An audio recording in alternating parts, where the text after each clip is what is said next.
Y'all be talking about the natural hair community as if it's like a cult that could be taken over. No one can take over anything because there's nothing to be taken over. It's a community. Which means that it's bringing people together. So this whole mixed women are taking it over or whoop-de-whoop-de-boo, it's a bunch of malarkey to me, but it would be unrealistic for me to say that bias and favoritism does not exist in the natural hair community, because it does, but we'll get into that shortly. What is up, all my kings, queens? Welcome to the royal family. It's Alexis Crown here. I am back with another video. If you clicked on the title, then you know what we came here to talk about. So, are mixed women taking over the natural hair community? Disclaimer, let's start off by saying that I think that all natural hair is beautiful. I think that every texture is beautiful. Now, this topic came up because there was a Facebook post that went viral a couple of months ago, and it was basically this lady saying how, you know, mixed chicks like Lauren Lewis, I think that's her last name, Nia the Life, Fro Girl Jenny, people like that are taking over the natural hair community because, you know, they're of like mixed descent and they have fair, you know, loose water wave curls, when really this is her words, when really the natural hair movement really started for women of kinkier hair who were getting relaxers, who weren't natural their entire life. Put down the relaxers, picked up your original roots, and embrace who you truly are. So she's saying how, like, basically, like, within the more recent years, people who have, you know, looser curls really have been more so pushed towards the limelight. I don't think that mixed women or mixed men are taking over the natural hair community. There's nothing to take over. This ain't no cartoon world. It ain't nothing to take over. But I will say that it would be ignorant of me and unrealistic of me to say that there isn't bias in the natural hair community towards people with looser curl patterns. I think that's fair to say. Like, you know, back in the day, I don't know if you know this saying, and this might be an extreme comparison.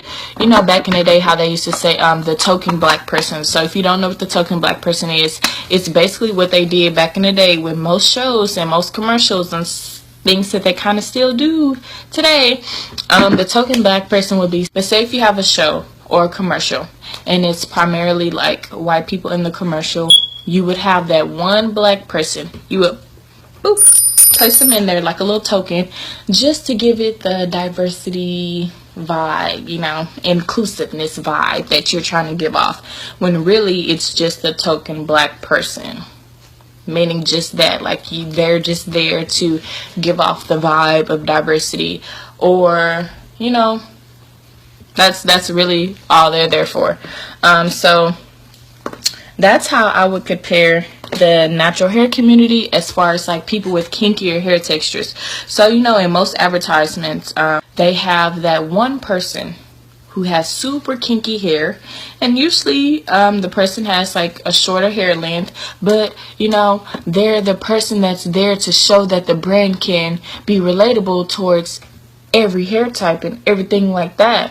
When, you know, I had this shoot. It was people of almost every hair type. 3A, 3B, 3C, 4A, 4B, 4C. Like, literally, she probably had someone that represented every hair type. I feel like most companies do not do that. Most companies have 3A, 3B, 4C, token hair person in the mix of the campaign or the advertisement, when in my mind I'm just like, this is why people are getting the image that mixed women are taking over the natural hair community, because brands are doing that. But the thing is, let me tell you something, brands will not do anything that won't sell. especially in today's age of time, us the consumers, we have the power to really set the precedent, set the tone of what the brands are doing, how they portray themselves, how they market themselves, and the type of influencers and actresses and people that they use. So if the brand is continuously getting positive feedback, if they're continuously receiving revenue and surplus from the things that they've been doing, why would they change that?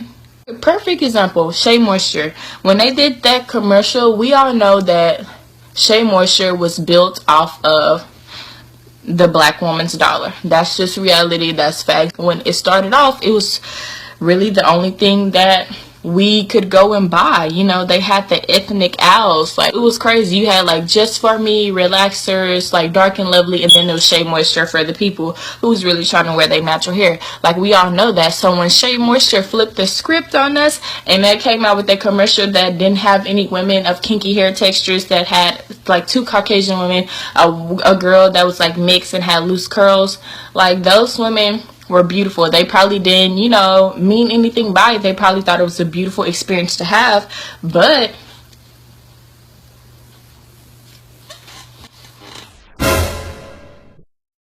Shea Moisture, like, where are the people with the round afros? Where are the people with the kinkiness? Where are the people, you know, who really spent their coins, invested their coins in your products? And that's how I feel like people are feeling with the natural hair community in general. Like, I feel like the natural hair movement really took off. But what we have to realize is when it took off for everyone. It didn't just take off for people who have a black mom and a black dad. It took off for people of Dominican descent. It took off for people who have maybe a white mom and a black dad. It took off for people of Latino descent. It took off for anyone who has some type of wave or curl to their hair texture. It took off for them. The natural hair community, I want to say the natural hair community is for anyone who embraces their natural roots. Instead of trying to separate each other, we need to figure out why certain hair types are being praised and put on the pedestal more than others. And figure that out. Like, what's the root cause of this? Like, what's the root cause of this? Because, you know, if, believe it or not, everybody didn't love their hair growing up, whether they had fine hair or not. Like, everybody didn't love their hair. I know people that I went to school with that considered good hair got teased for wearing their hair because it was curly, because it was big. Like, that wasn't popular. Like, you got to realize wearing your natural hair wasn't popular for anyone. If you want to change, find a way to give your opinion in a constructive way without bringing someone down. Like, figure out how to do that. Because until we can give our opinions without bashing one another, then our opinions just don't need to be said. If you feel a certain type of way, don't support something, or just don't speak on it at all until you can figure out a way to give a positive feedback or something. Constructive criticism, constructive feedback. Companies need to get that in their head that every hair type should be represented.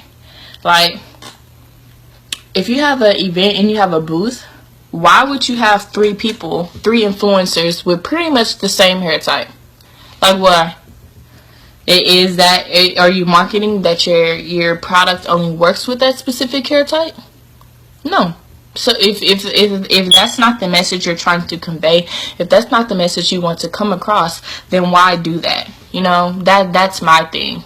And that's really why I started this journey, is to use my personal life as a testament in my personal walk with Christ to just, you know, share with people and tell people the real. Because I feel like social media and, you know, people just want a quick fix. Like, oh, how do I grow my hair this long? I get constant, like, my YouTube might not be that big, my Instagram isn't huge, but it's like way bigger than my YouTube. I get constant messages asking, how do I grow my hair out? How do I do this? How do I do that? And my number one thing is, it's not going to grow overnight. And somebody commented on one of my posts when I said that, and it was just like, technically it does grow overnight. Okay, technically you're not going to get no inches overnight. That's what I mean. Like, come on.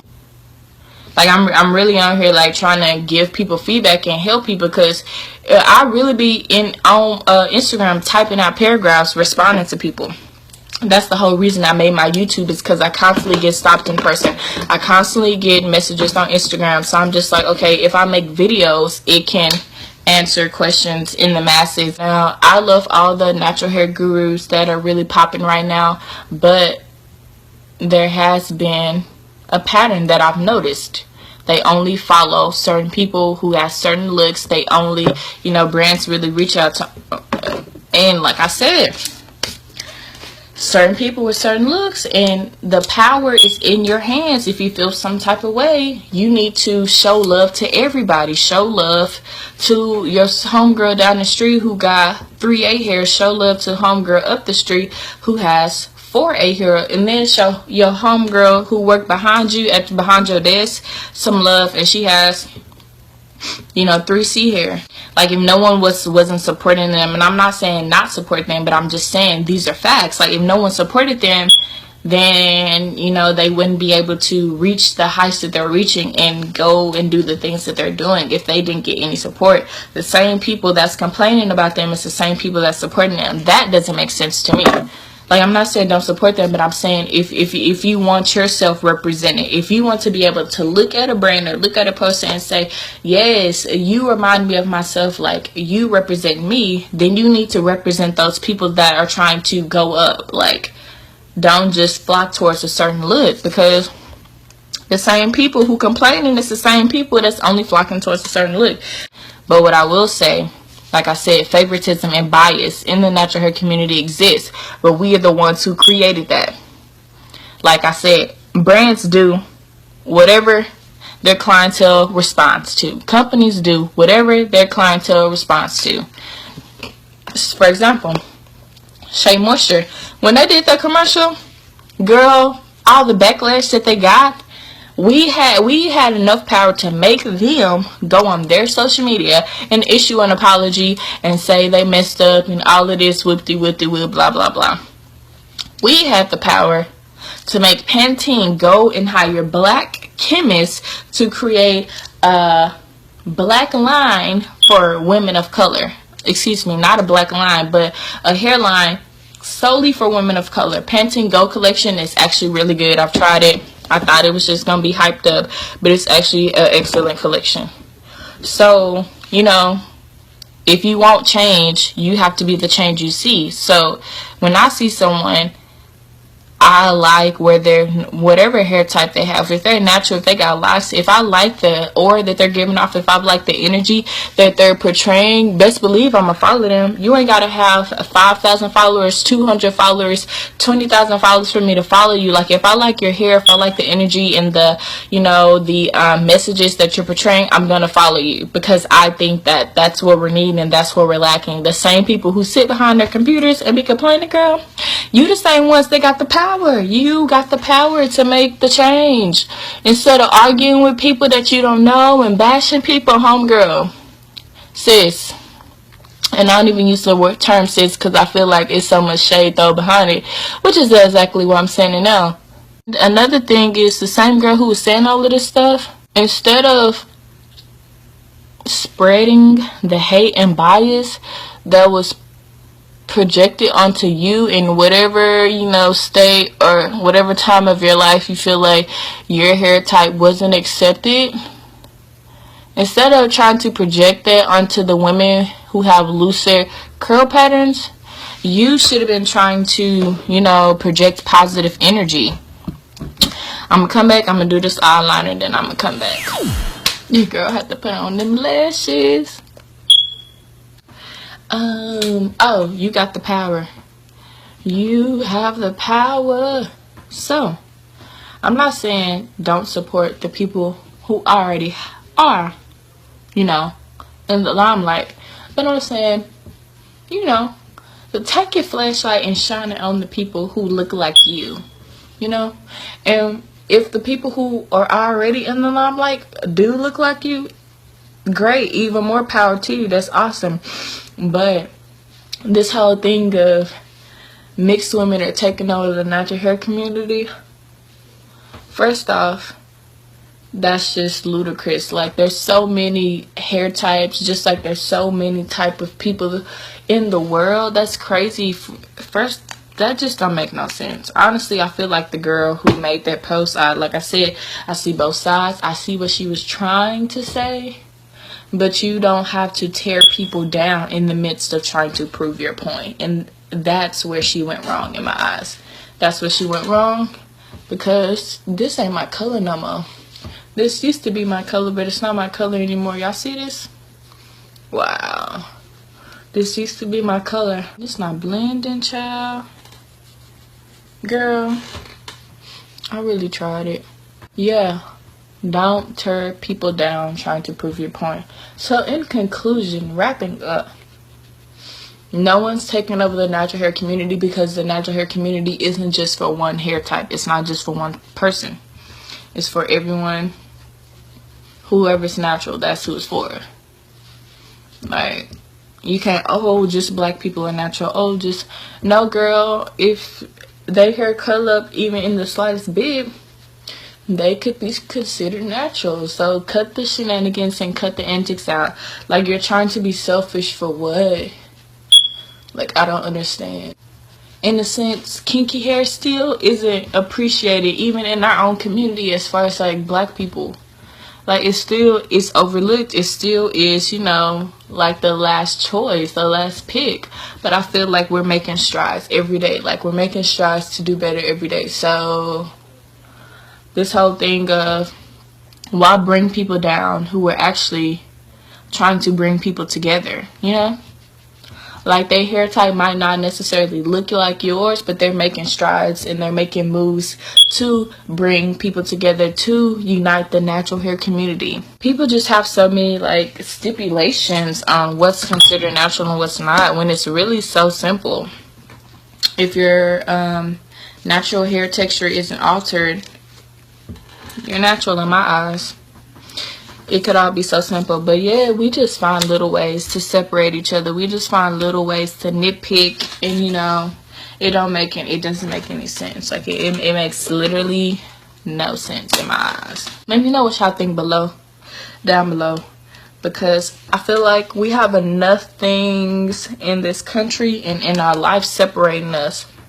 My people of color, I'm not gonna say minorities, because we're not the minorities in this country. Fun fact, just in case you didn't know. But my people of color, you know, we got enough separating us. I want to hear y'all opinions. Like, what y'all think? Like, do y'all think mixed women, oh, y'all see my nails? Girl, I did my nails myself. You want to see how I did these cute cheap nails? Go watch my last video. Because, you know, I'm not a nail tech or anything, but just in case you're on a budget or you want to be popping and you ain't got $45 to $75 to go spend at the nail shop to look like, you know, you just auditioned for the Bait movie, then watch my last video and I'll show you how to be popping on the budget. But anyways, let me know down below, do y'all think mixed women are taking over the natural hair community? And if so, how do you think they are? Like, do you think, well, I think that women of kinkier hair texture are underrepresented, but I don't think that one hair type of one person is taking over, you know, taking over per se. I think that we all need to unite. Sorry, gotta fix my crop top up. Much better. Y'all, this top is super cute. Anyways, what strides can we make to, you know, unite as a community? What strides can you specifically do? So we gotta stop making divides for no reason. Like, a lot of divides we create ourselves, or we continue to pass them down to the next generation for no reason. Like, why? And I think a lot of it is learned behavior that we don't even realize that we're doing it.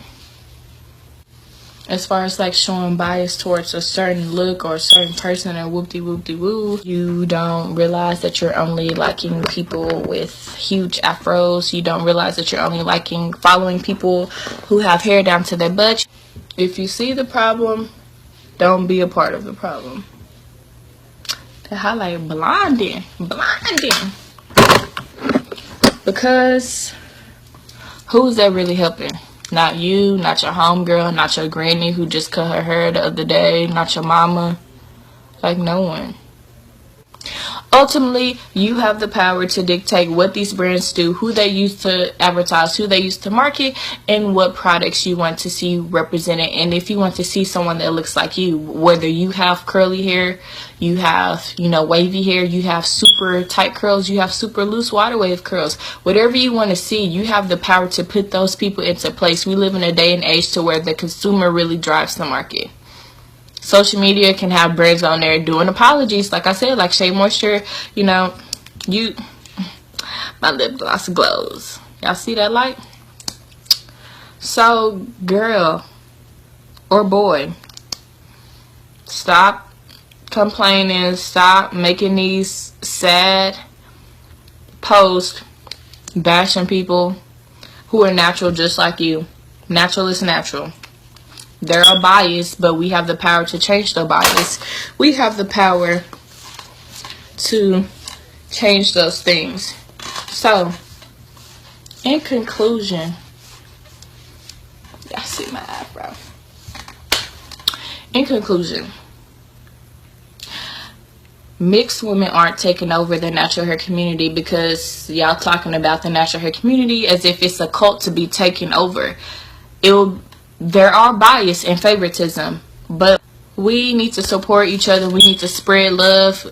Defining hair types are there to give you an understanding of how to best manipulate your hair to where it can grow, it can be healthy, things like that. Defining hair types aren't in place to separate us, and that's what we're using them as. So let's cut that out, and let's join together and continue to make movements to where we can make strides to where wearing an afro in corporate America can be considered professional.